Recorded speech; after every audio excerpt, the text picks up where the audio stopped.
Masih dari Kabupaten Maluku Tengah, Tribuners, 2 hari jelang pemilu 2024, ratusan warga Malteng padati kantor Dinas Dukcapil. Ratusan warga padati kantor Dinas Kependudukan dan Pencatatan Sipil atau Disdukcapil Maluku Tengah, Senin 12 Februari 2024.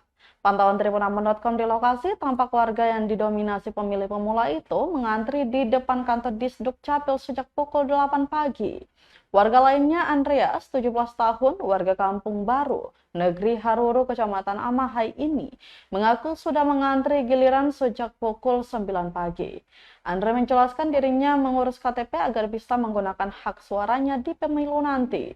Diketahui proses pemungutan suara pemilu 2024 akan berlangsung pada 14 Februari 2024.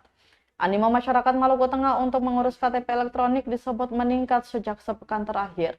Wahyu, salah satu operator Dinas Kependudukan dan Pencatatan Sipil atau Disdukcapil Maluku Tengah Malteng, mengaku sepekan menjelang tanggal pencoblosan, animo warga terus meningkat dari biasanya. Jika biasanya operator mencetak 300 sampai 400 keping KTP, kini meningkat hingga lebih dari 1000 keping. Dijelaskan lagi, rata mereka yang datang untuk melakukan perekaman baik di kantor Capil maupun di tingkat kecamatan didominasi pemilih pemula.